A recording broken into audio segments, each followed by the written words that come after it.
Shalom, salam, dan sejahtera dalam kasih Tuhan. Saudara yang terkasih di dalam Tuhan, dari Padepokan Diakonia Mitra Kinasih, ini Galeri Batik Mitra yang ada di belakang saya. Saya Pendeta Lukas Eko Sukoco siap untuk mendampingi saudara-saudara dalam RHI Renungan hari ini yang akan mengangkat satu tema, yaitu fokus dalam kehidupan. Fokus dalam kehidupan.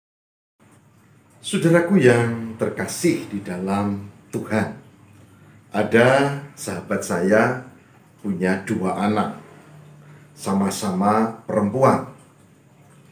Nah, dia bercerita, anaknya yang pertama itu kalau belajar itu dia tidak mau diganggu oleh suara apapun, suara TV atau radio atau YouTube sedang didengerin gitu. Enggak, dia harus tenang. Dia masuk kamar dan tidak ada suara-suara, kemudian dia belajar. Dia fokus pada buku atau mengerjakan atau pakai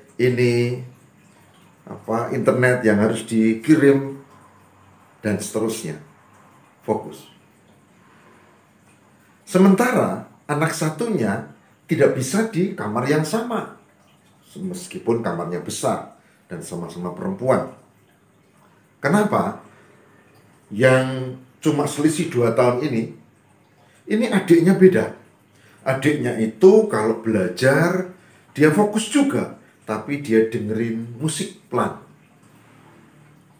Dan dia sambil mendengarkan musik, dia membaca buku atau mengerjakan tugas atau mengerjakan sesuatu. Saudara, meskipun berbeda, tapi sebetulnya keduanya itu memiliki kesamaan, yaitu dengan caranya masing-masing mereka fokus. Fokus artinya konsentrasi penuh tertuju pada sesuatu yang sedang dilakukan. Fokus, dan memang begitulah. Fokus itu dibuat ketika sekolah atau ketika kuliah atau mengikuti diklat atau apapun. Bahkan ketika di gereja kita duduk, kalau kita mau mendapat sesuatu, maka yang kita dapat kita lakukan, kita harus lakukan, yaitu fokus. Fokus, saudara. Kalau tidak. Saya seringkali sedang mengerjakan tugas dan saya fokus pada laptop dan kerjakan. Dan istri saya ngajak bicara. Saya dengar dia bicara, tapi saya tidak dengar sebetulnya dia apa yang dibicarakan. Kenapa? Karena fokusku pada laptop. Itu fokus. Sebaliknya, kalau kita naik motor, gitu ya, lalu kita tidak fokus sambil melamun atau kita tengok kanan kiri, nah itu potensi kecelakaan besar. Potensi terjadi kecelakaan besar karena tidak fokus. Betapa pentingnya fokus. Kalau mau sukses, fokus. Kalau mau diberkati, fokus. Kalau mau kita berhasil melakukan sesuatu, fokus.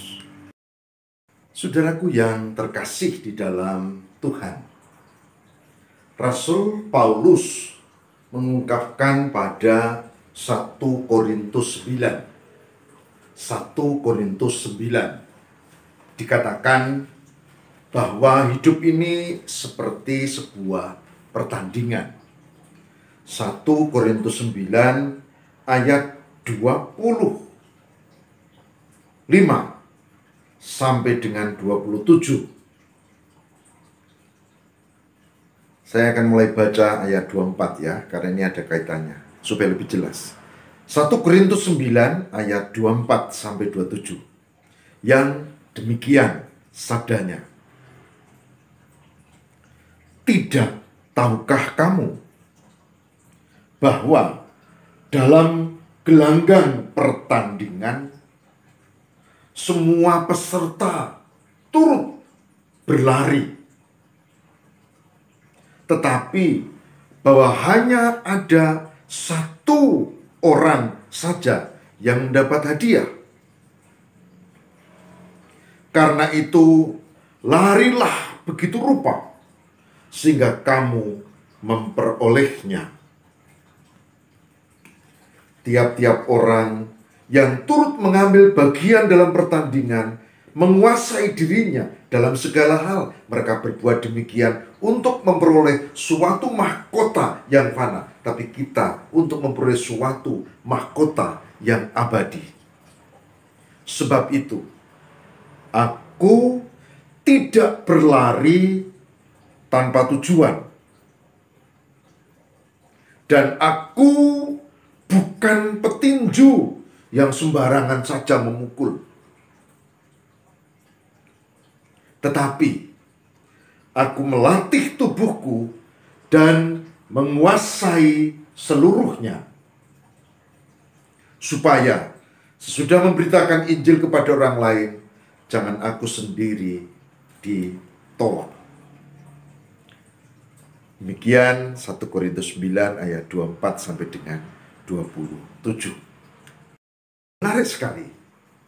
Paulus membayangkan, mengibaratkan orang hidup seperti di lomba lari yang mendapat hadiah utama cuma satu orang.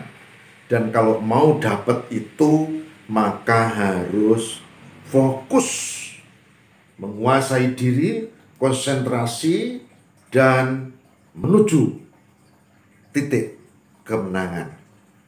Itu fokus. Fokus.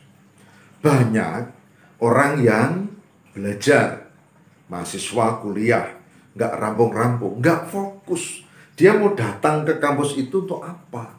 Untuk belajar, bukan? Bukan untuk hobi yang disalurkan, bukan yang utama untuk belajar, untuk studi, ambil S1 atau S2 atau S3 dan seterusnya. Kalau dia masih sekolah dan di luar kota, masuk SMA itu untuk apa? Untuk belajar, bukan untuk dolan, bukan untuk menyalurkan hobi. Fokus, maka fokus itu menjadi kata kunci. Fokus. Kalau saya tidak fokus, maka saya pasti gagal. Pertanyaannya, hidup ini bukan soal sekolah atau di kampus. Fokus ini terkait dengan kehidupan. Sebetulnya, Bapak, Ibu, dan saudara-saudara, hidup itu untuk apa? Untuk cari uang? Tidak. Uang itu sarana. Lalu, untuk apa? Ini pertanyaan besar. Kalau ini ditanyakan pada Paulus, maka dia menjawab bahwa hidup ini untuk memperoleh mahkota yang abadi. Keselamatan. Bukan mahkota duniawi, tapi mahkota abadi.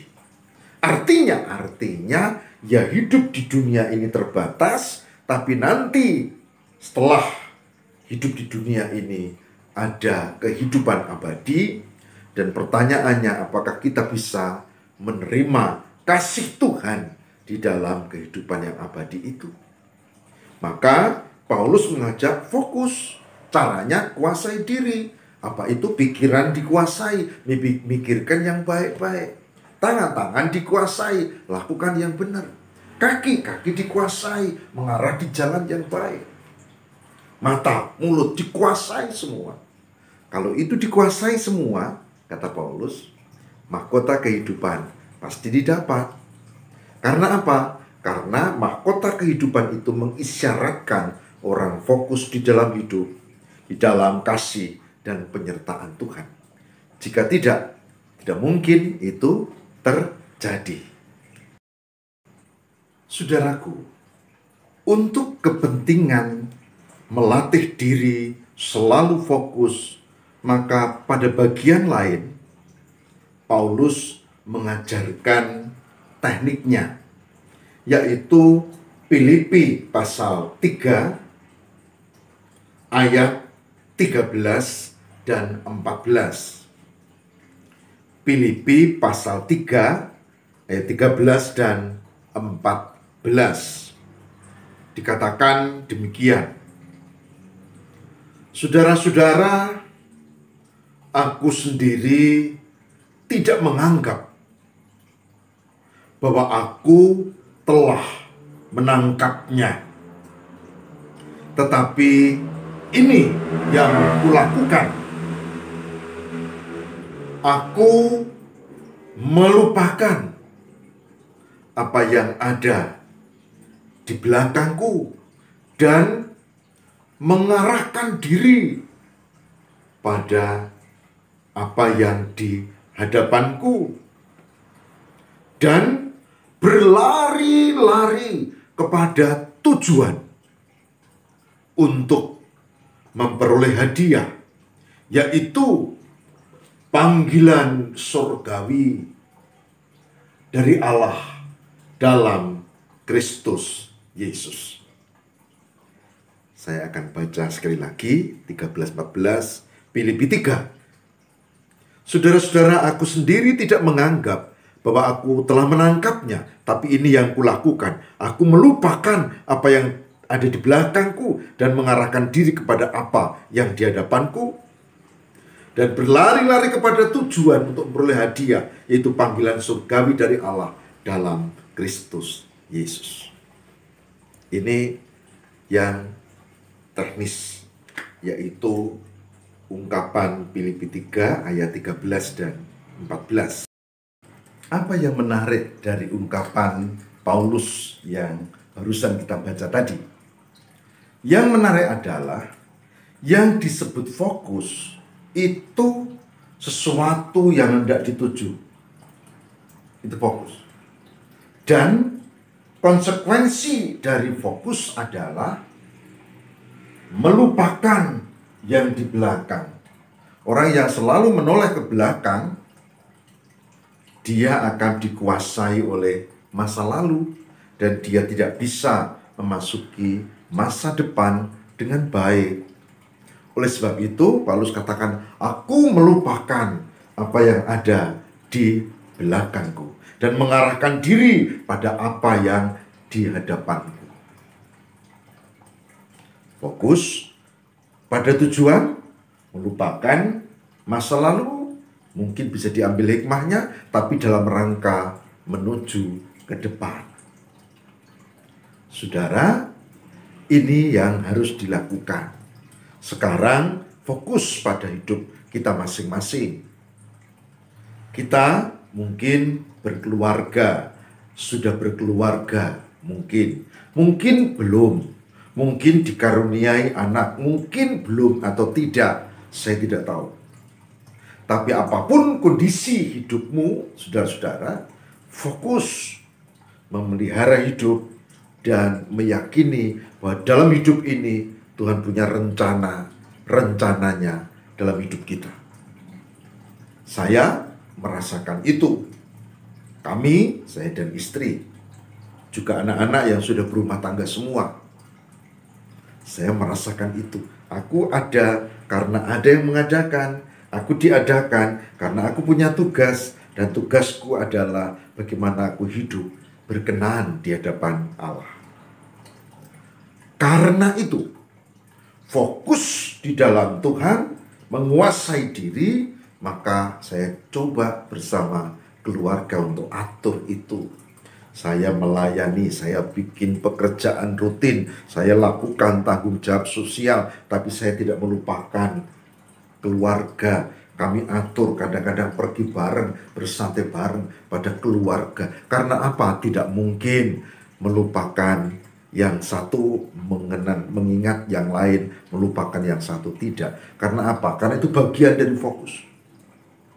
Saya meyakini bahwa Tuhan memberi hidup, memberi anak-anak kepada kami, itu punya tujuan, maka kami rawat. Dan kami akan terus ke depan, fokus. Sampai nanti, kata Amiritus tiba, ketika saya harus berhenti, entah kapan. Saudara, sebagai hambanya saya mengajak, mari kita belajar fokus pada hidup. Fokus. Masing-masing punya pergumulan. Coba, kalau Bapak, Ibu, Saudara masih diperkenankan hidup, pasti ada tugas. Fokus, apa itu? Coba dicari, dihayati.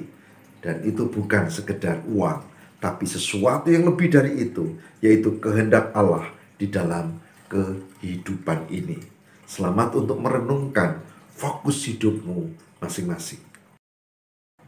Agar kita bisa fokus, tak hanya diri sendiri yang harus berupaya,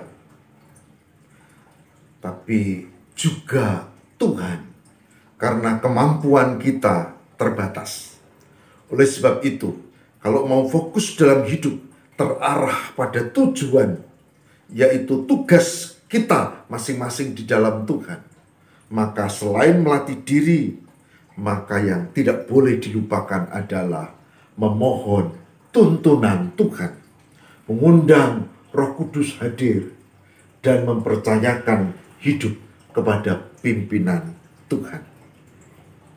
Oleh sebab itu, saudara, saya mengajak, marilah kita hayati hidup ini dengan tugas kita masing-masing, dengan konteks situasi dan kondisi kita yang pasti setiap orang berbeda, tapi dengan tujuan untuk kemuliaan Tuhan. Satukan hatimu, mari kita memohon tuntunan Roh Kudus. Mari kita berdoa.